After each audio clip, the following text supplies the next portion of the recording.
We ready here or what?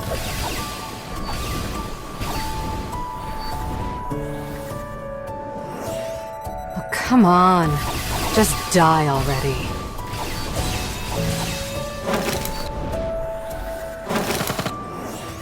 What a goddamn pain.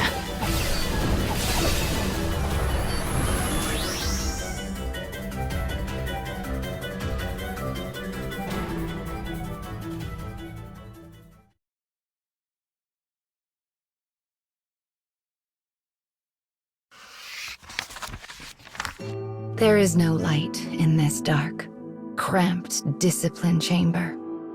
No sound. Only a lone boy sitting in melancholy silence. Time and again, he has disobeyed the military's rules and substituted his own judgment for theirs. It seems he will never change. Just then, a cry rings out.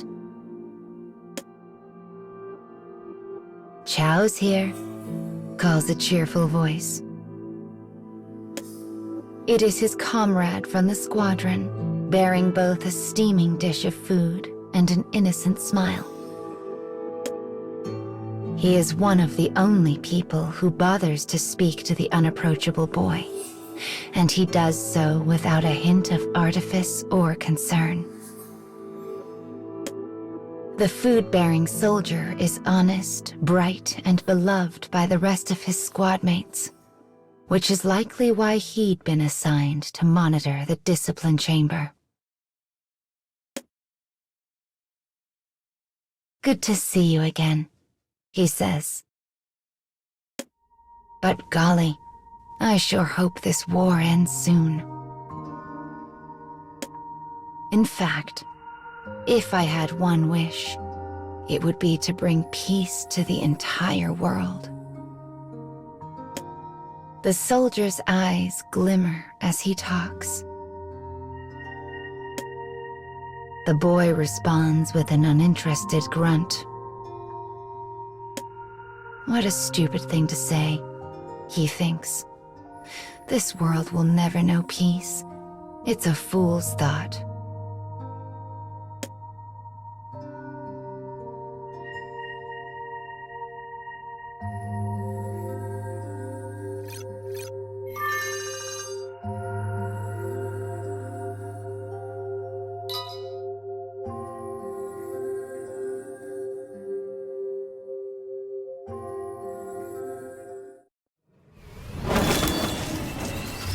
I'll grind him into dust.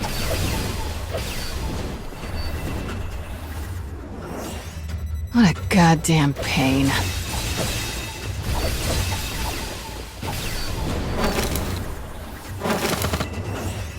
Oh, come on. Just die already.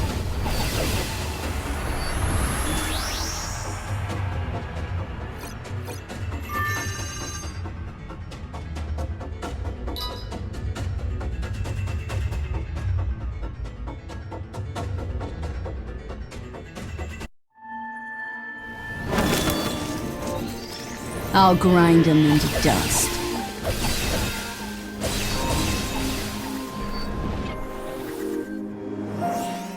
What a goddamn pain.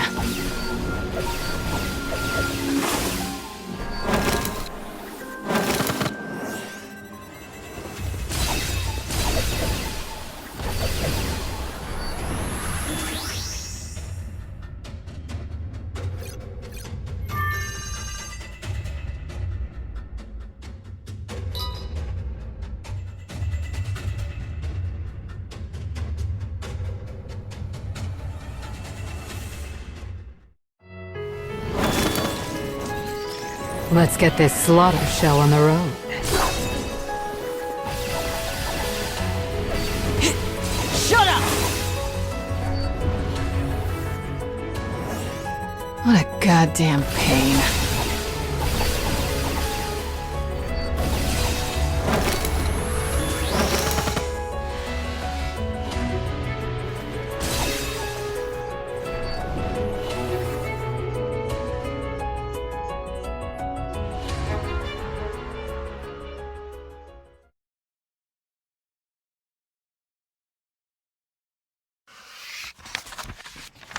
When the boy is finally released from the discipline chamber, he finds the rest of his unit engaging in a lively party. And the cheerful soldier who brought him food is at the center of it all. "All hail our hero," the other men cry. We would expect nothing less from one of his lineage. The squad raises their glasses high and cheers the soldier. He was indeed a hero, for while the boy had run off to enemy territory in search of revenge, he risked his life to save those of his comrades.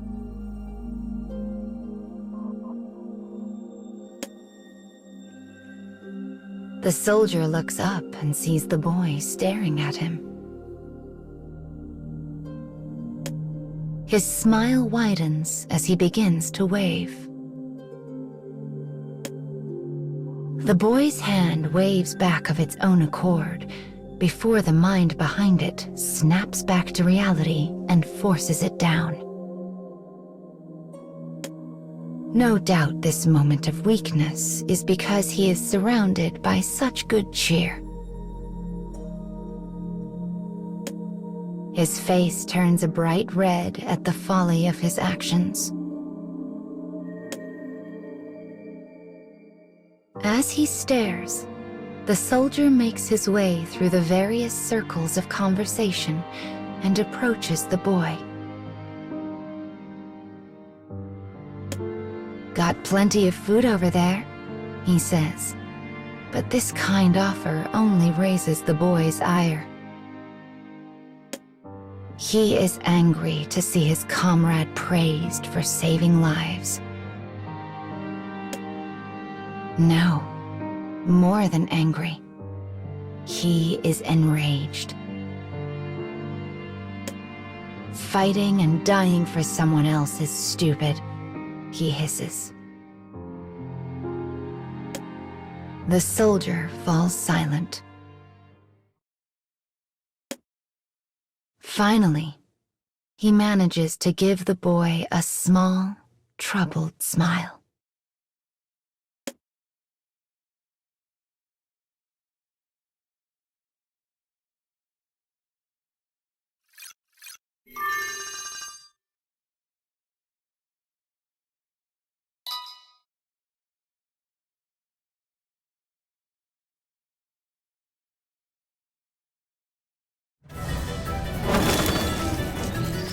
I'll grind him into dust.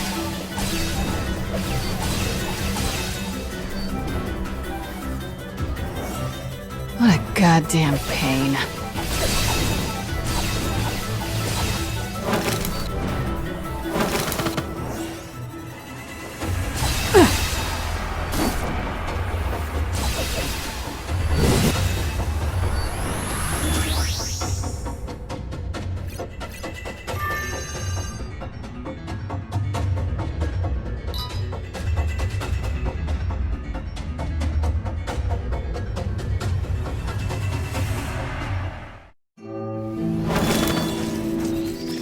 I'll grind him into dust.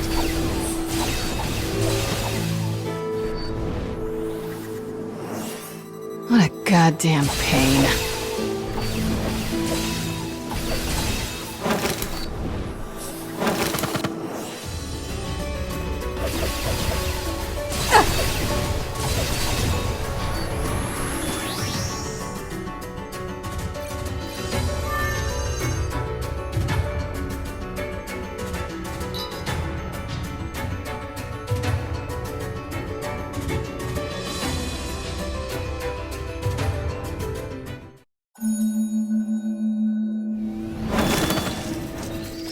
We ready here or what?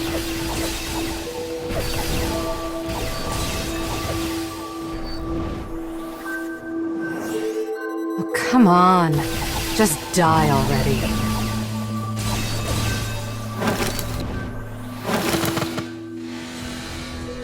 More of you come to die?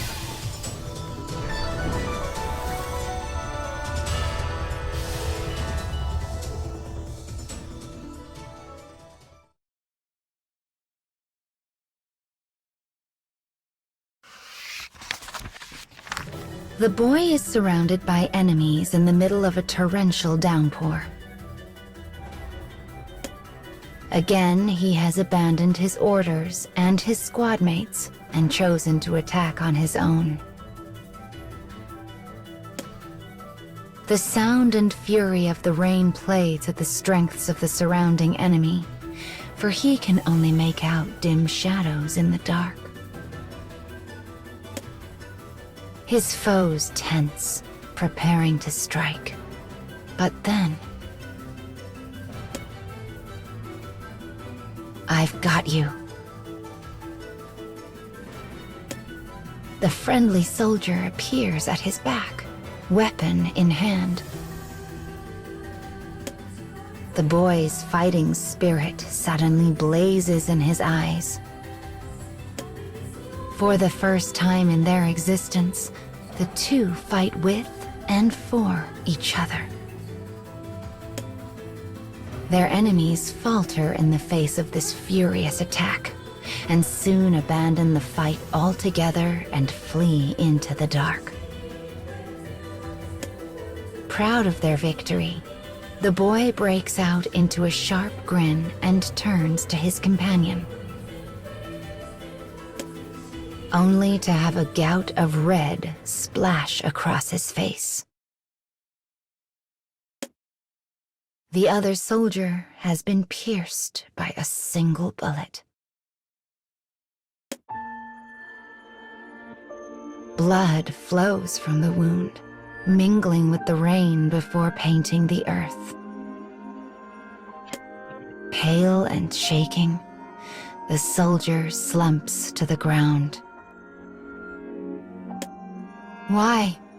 Why did you help me?" the boy asks. The soldier reaches out for the boy, his hand shaking from cold and fear. But he manages a faint smile all the same. As he attempts to speak, the boy presses his ear to his lips so as not to miss a single word. He grips his hand tightly, as if that can somehow tether this vanishing life to the cold reality of the world.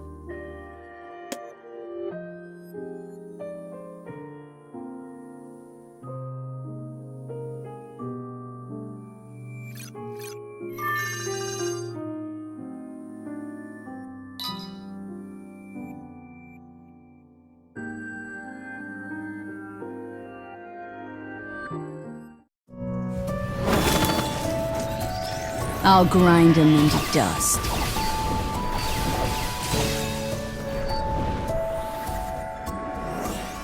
What a goddamn pain.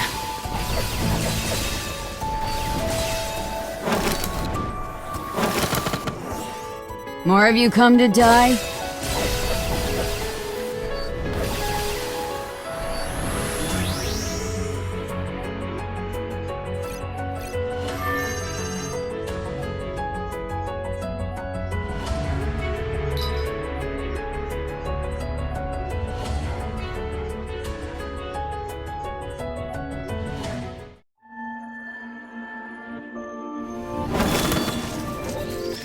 I'll grind him into dust.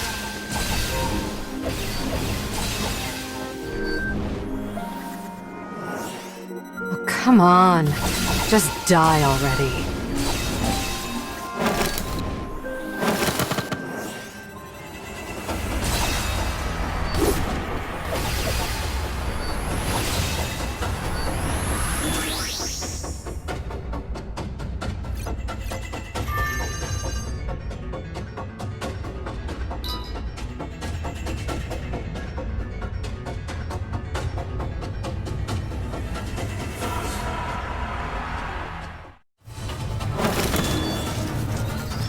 Let's get this slaughter show on the road.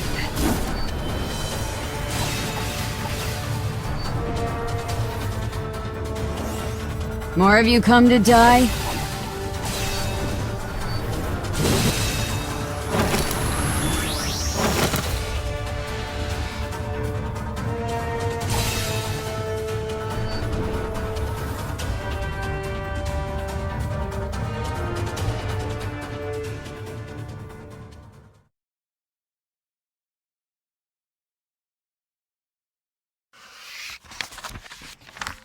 Days have passed since the operation's end. Uncountable people have come to pay their respects to the fallen soldier. Some knelt, many wept, but all spoke of him in the most glowing of terms. I once saw him save a dozen civilians from certain death. He saved my life, as well as my whole squad. He was a hero who lived up to his family's name.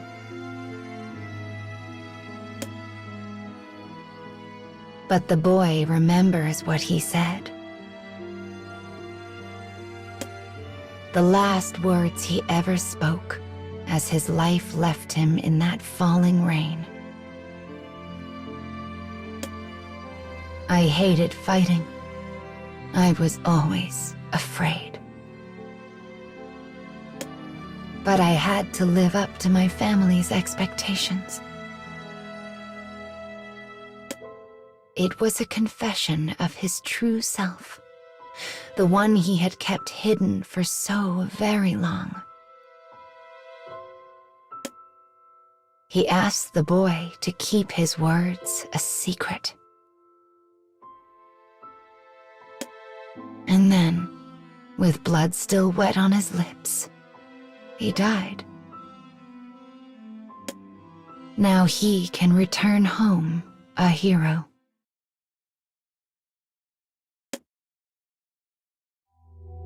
The soldier had such a bright and carefree smile. The boy always thought him a fool, a man who chased ideals that could never become reality. But he, too, had been trapped by the machinations of his family and left to be blown about by the whims of life. Thinking of this, the boy closes his eyes, mourning the soldier as he stands motionless behind his newly dug grave.